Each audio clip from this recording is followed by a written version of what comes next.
안녕하세요 여러분, 유자자예요. 오늘은 제가 스터디하는 데서 과제로 받았던 책에 대해서 말씀드릴 건데요. 18년도에 나온 책인데 너무 좋더라고요. 읽었는데 누구나 읽어도 공감할 만한 소설이고요. 그리고 요즘 신진 작가들, 되게 신예 작가들이 쓴 소설책이라서 요즘 소설 이렇구나 재미를 느낄 수 있는 내용이라서 함께 보도록 할게요. 우선 책은요. 서로의 나라에서 보시면 알겠지만 이별의 순간들을 그린 책인데요.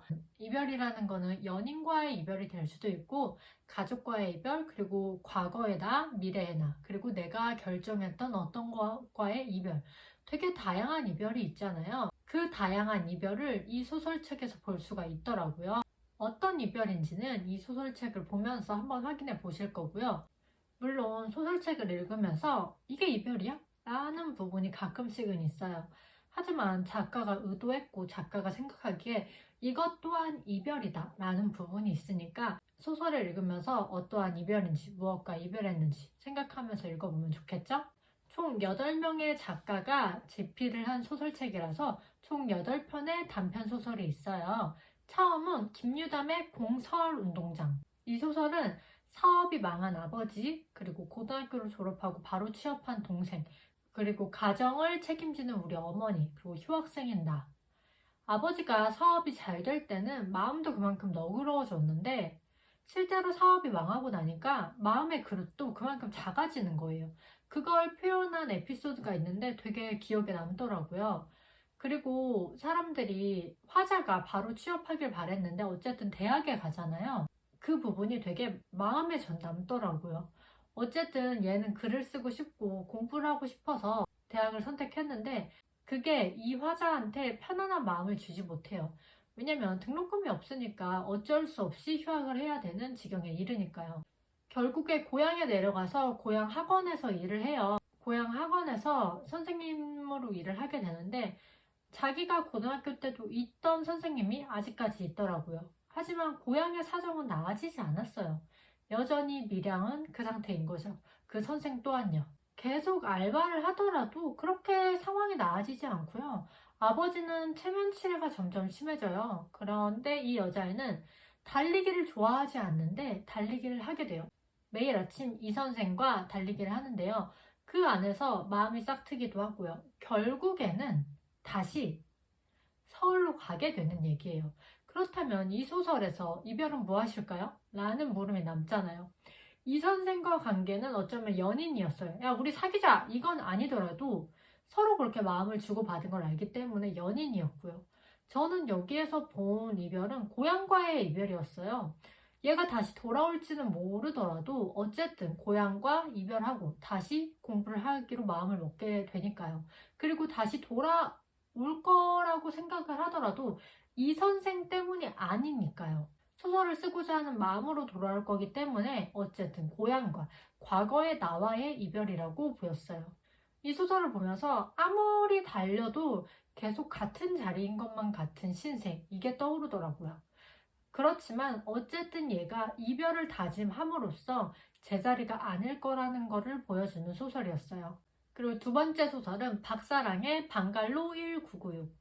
저는 이 소설을 보면서 바다, 텐트, 어린아이들 이거 자체가 작가들에게 많은 영감을 주나 보다라는 생각이 들었어요. 왜냐면 이 소설은 김금희 작가의 레이디라는 작품도 떠올랐는데요. 그 이유는 해수욕장에서 여자애 둘이 텐트에서 은밀한 추억을 갖게 되는데 저는 해수욕장, 텐트, 은밀한 추억 이게 되게 작가에게 많이 쓰이는 소재인가 라는 생각이 들 정도였고요. 방갈로 1996은 사업에 망한 아버지예요. 사업에 망한 아버지가 인구해수욕장에서 이제 막 파라솔이랑 튜브 대여하는 사업을 하게 돼요. 이제 화자는 초등학생인데 빚쟁이들이 와도 전 몰라요, 전 몰라요 하는 그런 아이예요.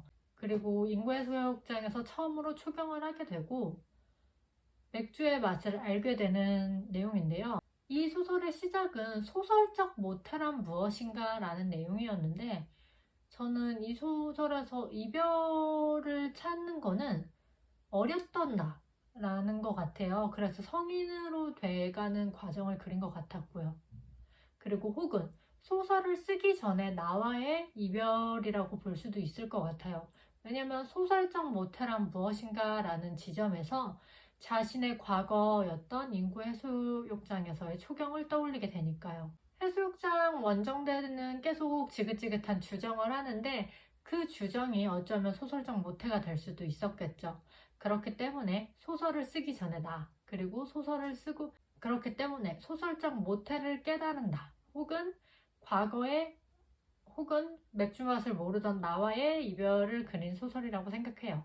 세 번째는 박서련의 오직 운전하는 자들만 살아남는다. 이거 되게 웃기고 재밌어요. 이제 우리가 되게 병에 대해 많이 생각하잖아요. 특히나 좀비. 좀비는 몇십 년, 좀비는 20년, 30년이 되도록 엄청난 소재죠. 우리가 좀비 세상에 도달했는데 과연 그러면 인간들은 어떻게 도망칠까? 이 생각까지 이르게 돼요. 결국에는 운전하는 자들만 살아남는다는 얘기예요. 그냥 집에 처박혀 있으면 살아남지 못해 먹을 게 없으니까 결국 운전해서 계속 떠나야만 결국에 살아남을 수 있다는 얘기를 그렸어요. 소설의 흐름이 되게 재미있는데요. 여성 화자가 운전을 하다가 이제 겁탈도 당할 뻔하고 어떤 운전 못하는 애도 만나게 되는 얘기예요. 그래서 겁탈당할 뻔한 그래서 이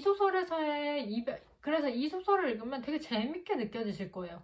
좀비 떼를 피하는 건 하지만 가장 위험한 건 사람이라는 거였어요. 왜냐면 그 시기 그렇게 괴질이 도래한 시기에도 겁탈을 하고 성폭행을 하고 강간을 원하는 사람들이 있다는 것 자체가 어쩌면 사람이 가장 추악하다는 현실을 보여줬고요. 더불어서 한 가지 더. 가장 추악하고 믿지 못할 게 사람이라면 오직 믿을 수 있는 것 또한 사람이라는 걸 보여주는 소설이었어요. 얼마 되지도 않았어요. 얼마 되지도 않았지만 내가 친절을 베푼 만큼 돌려받을 수 있다는 것도 보여줬고요. 이 소설에서는 이제 세상과의 이별 아니면은 과거 이 소설에서는 세상과의 이별, 운전했던 세상과의 이별을 그렸다고 전 생각을 하고요. 사람다웠던 과거로부터의 이별, 이젠 사람답지 못한 삶을 살아야 될 수도 있으니까요. 다음 작품은 박소희의 기록, 떨어지는 사람들. 이것도 되게 신기해요. 왜냐면 팔이 떨어지고 손가락이 떨어지고 이제 뭐가 떨어지는 얘기거든요. 근데 이게 떨어질 때 이제 이제 떨어지기 전조 증상이 냄새가 되게 많이 나는 거래요. 근데 이게 덜렁거리니까 결국에는 떨어지는데 이걸 붙일 수도 없어. 더 이상 붙일 수도 없어서 그 떨어짐으로 살게 되는 이야기예요. 그렇기 때문에 비장애인과 장애인의 관계가 동등해질 거라고 생각하는데 이 소설에서 재미있는 거는 눈에 보이는 곳이 떨어지게 되면 어쨌든 탈락 현상이 가장 크니까 더 이제 자기네들끼리 계층을 또 나누게 되고요. 그리고 돈이 많은 사람들은 의족을 하게 되잖아요. 의술을 하게 되고요. 그러니까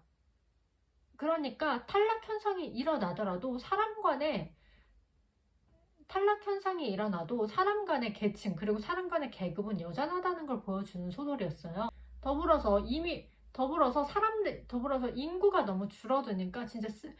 더불어서 인구가 너무 줄어드니까 이제 실패한 정책을 다시 내놓기도 하고요.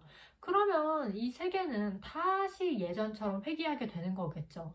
이게 디스토피아를 그린 소설이라서 저는 생각보다 되게 재밌게 잘 읽었고요. 되돌릴 수 없는 선택의 결과는 결국에는 혼돈뿐이다 라는 걸 보여줬어요. 이 소설의 이별은 신체와의 이별 아닐까요? 신체가 계속 떨어지니까. 그것도 재밌는 표현인 것 같고요. 이 소설도 한번 읽어보시면서 뭐와의 이별일까? 라는 걸 생각해 보셔도 좋을 것 같아요. 그리고 다음은 송지연, 커튼콜 한 번 더 박수. 여기는 화자 빼고 이제 다른 등장인물의 이름을 되게 재밌게 지었어요. 갱. 이름 되게 재밌잖아요. 이제 사이비 종교단체에 들어가서 뭐 이제 단전호흡을 해요. 무슨 명치를 때리면서 허허허 해야 된대요. 거기에서 그게 너무 웃겨서 갱이랑 친해지는 내용이거든요. 세상에 종말을 기다리고 있는데 결국에는 종말이 오지 않는 내용이거든요. 그래서 사이비 종교단체의 선생이던 긴도 결국에는 그 종교단체를 도망가게 되는데, 저는 이 소설이 그냥 재미만 있었고, 어떤 이별이냐고 생각하면 뭘까요? 거기까지 생각을 잘 안 해봤는데, 종교와의 이별? 그리고 사이비와의 이별이 아닐까 생각을 해봤어요. 그리고 내가 종말을 믿는다고 하더라도 결국엔 종말이 오지 않았잖아요. 그래서 한 줄 평을 하자면 믿음은 언제나 변할 수 있다는 걸 보여주는 소설이었어요. 그리고 다음 소설은 양동혁. 그리고 다음 소설은 양동혁의 안녕 이별. 이 소설인데요. 100만 번 환생한 사람이 자신의 과거를 전부 기억해요.